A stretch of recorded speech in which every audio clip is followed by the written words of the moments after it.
Good morning, students. I am your SS teacher. Students, today your SST PT2 exam, evening 8 o'clock. So, chapter first and chapter second, our past, आपका PT2 syllabus है. आज मैं आपको chapter first और chapter second के question answer को थोड़ा सा थ्रोली एक्सप्लेनेशन करवा रही हूँ. स्टूडेंट्स, ध्यान से वीडियो को सुनना है और समझना है. उम्मीद है आप वीडियो को अच्छे से सुनोगे और अपनी PT2 एग्ज़ाम की प्रिपरेशन अच्छी तरह से करोगे. Okay. Chapter 1, how, when and where. कैसे, कब, कहाँ. ये हमने जो लेसन की वीडियो बनाई है वो अच्छी तरह से आप उनको रीड करें तो लेसन को अच्छी तरह से समझ सकोगे. लेसन के बीच से भी क्वेश्चन पुट किए जाएंगे और आपने लेसन की भी जो वीडियो है उसको ध्यान से सुनकर अच्छी तरह से लेसन को समझना है. जो क्वेश्चन एक्स्ट्रा पूछे जाएंगे उनका आंसर देना है. So first question chapter first का, स्टेट वेदर ट्रू और फॉल्स. जो यहाँ 3 स्टेटमेंट दी हैं उनमें से ट्रू कौन सी है, फॉल्स कौन सी है. जेम्स मिल divide into history into 3 periods. James मिल थे जो स्कॉटिश फिलोसफर थे. उसने इंडियन हिस्ट्री को 3 पीरियड में डिवाइड किया था, हिंदू, मुस्लिम, क्रिश्चियन. ये फॉल्स है, यहाँ ब्रिटिश होना चाहिए, Hindu, Muslim, British. Next, official documents help us understand what the people of the country थी.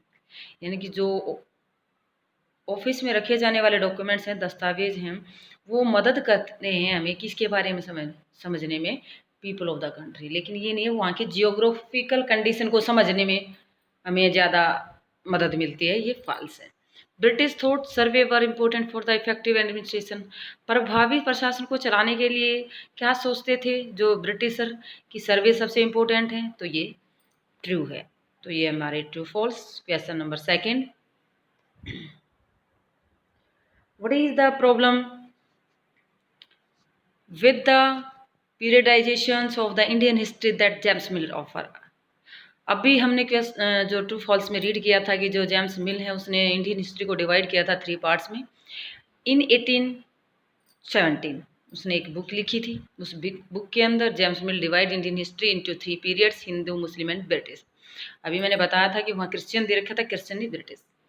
सेकेंड प्रॉब्लम क्या थी, क्या समस्याएं आ रही थी जेम्स मिल के सामने कि James mill felt that India was not capable of progress without British help. वो क्या महसूस करता था कि जो भारत है वो योग्य नहीं है अपनी प्रोग्रेस करने में, अपना विकास करने में, किसकी हेल्प के बिना, ब्रिटिशर हेल्प के बिना. यानी बिना अंग्रेजों की सहायता के इंडियन प्रोग्रेस नहीं कर सकते हैं. ऐसा कौन सोचता था, जेम्स मिल सोचता था.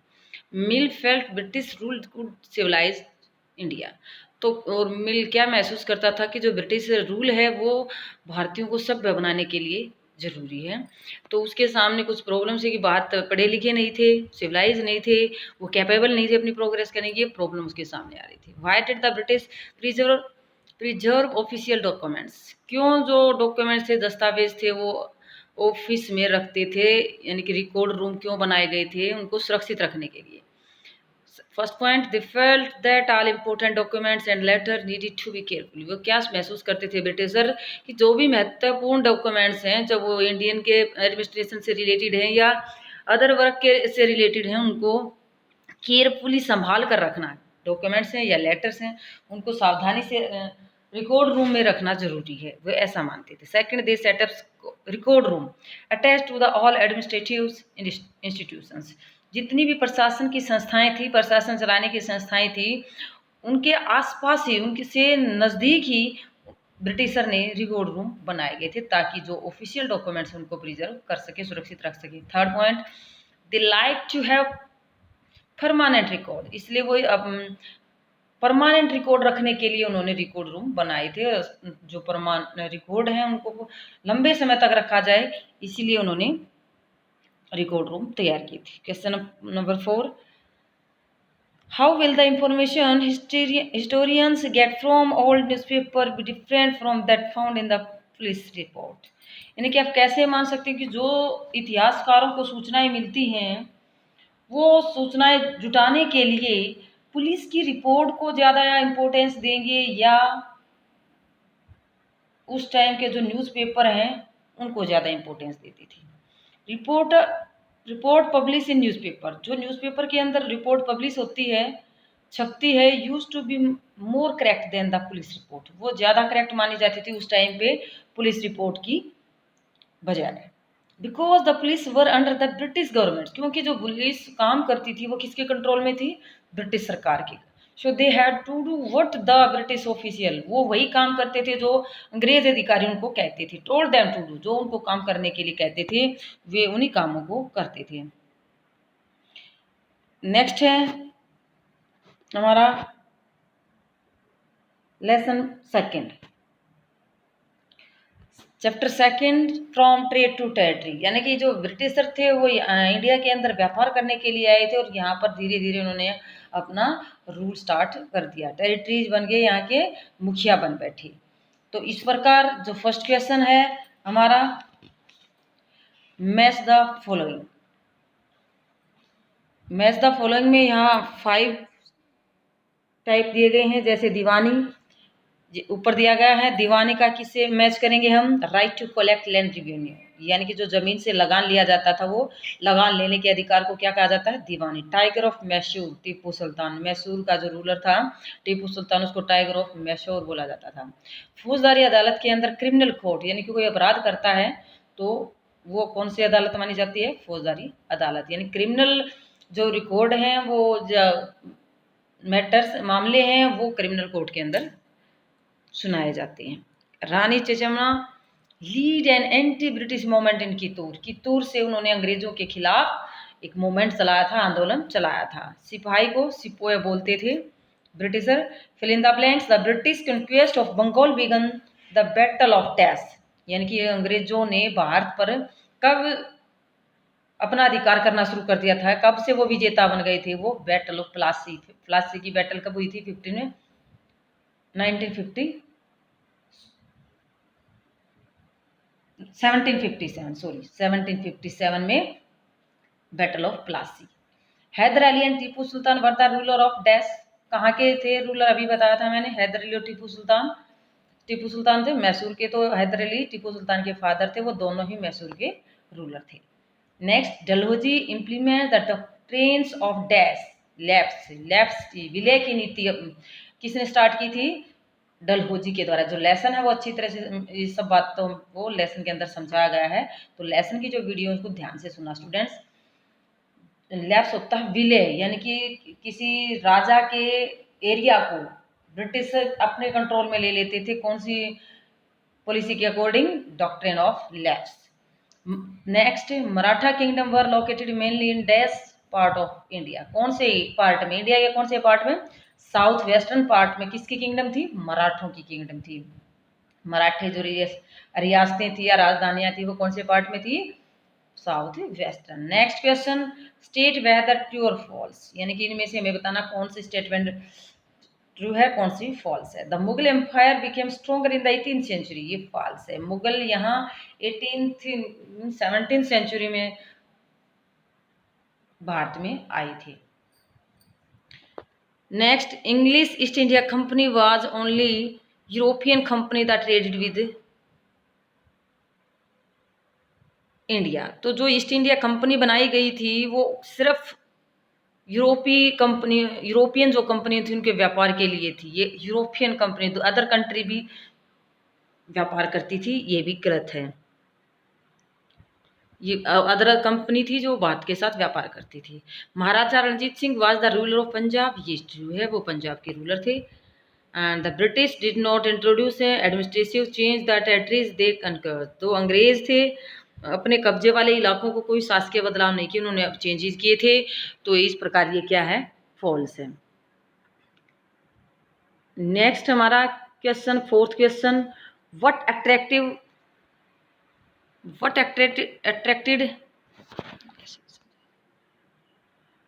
European trading companies to India, भारत की तरफ कैसे प्रभावित हुई थी जो ट्रेडिंग कंपनी थी, दूसरे देशों की जो व्यापारिक कंपनियां थी वो किस प्रकार प्रभावित हुई थी? The European trading company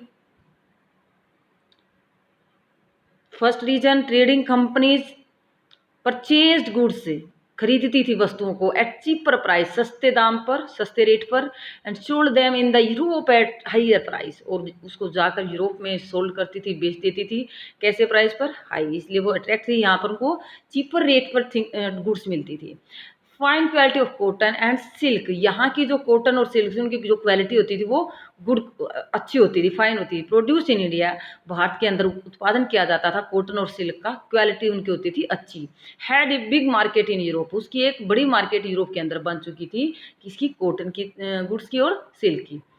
spices यानी कि जो मसाले यहाँ मिलते थे, pepper, cloves, cardamom and cinnamons, had a great demand in Europe, इन सभी मसालों की बहुत ज़्यादा डिमांड यूरोप की मार्केट के अंदर बढ़ रही थी। इस प्रकार की जो ट्रेडिंग कंपनी थी वो इंडिया की तरफ अट्रैक्ट हो रही थी। Next, what were the areas of conflict between the Bengal nawab and the East India Company, जो बंगाल के नवाब थे, हमने लेसन में अच्छी तरह से पढ़ा है, और ईस्ट इंडिया कंपनी के बीच में क्या समस्याएं थी। बंगाल नवाब रिफ्यूज्ड, जो बंगाल के नवाब थे मुर्शिद कुली खां, सिराजुद्दौला, अलीवर्दी खां, तो उन्होंने refuse to grant the company concession, उन्होंने मना कर दिया अनुमति देने से कि कंपनी को ज़्यादा छूट नहीं दी जाएगी। Next, they demanded large tributaries for the company right to trade, तो जो कंपनी थी वो ज़्यादा से ज़्यादा उपहार प्राप्त करना चाहती थी, ज़्यादा से ज़्यादा व्यापार करने की जो परमिशन थी, वो अधिकार प्राप्त करने की परमिशन चाहती थी, मांग रख रही थी, जिसको नवाब मान नहीं रहे थे, अंग्रेजों की डिमांड को मान नहीं रहे थे। They denied the right